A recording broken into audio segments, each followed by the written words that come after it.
everyone! Magandang araw sa ating lahat! Na-miss niyo ba akong mag-vlog? Siyempre, hindi. Sino ba naman ako? Wala pa naman akong pangalan dito sa social media. Charis! Hindi, joke lang. Gusto ko lang naman i-share tong skincare ko. Routine ko morning and night. 7 days. Super effective talaga yan. Kaya recommended ko talaga. Naman, Garnier Cleanser for daily use. Ito naman tong pang sunscreen, glutamate niacinamide. May 50 SPF na pang summer. Pero bagong-bago lang to sa akin, so gusto ko siyang i-try. Yung iba hindi na to bago. So, ito na yung mabibili to sa grocery. Ito yung mga Jergens, ito yung mga Dilicens. Yan yung mga ginagamit ko everyday.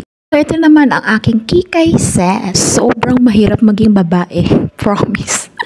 So, over a year bago ko siya mabuo dahil hindi naman ko siya nabibili ng lahatan. So, paunti-unti lang kapag may konting natira or konting budget. Ganyan lang yung kasi pinag-aaralan ko yung maglagay ng eyeshadow dahil hindi ko pa alam kung paano talaga, te. Ito yung aking happy peel na ginagawa araw-araw talaga.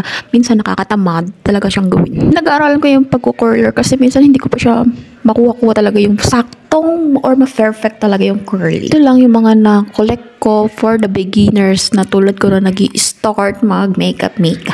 Char. So, ito lang. Share ko lang ang aking Kikay set. Thank you guys for watching. Bye!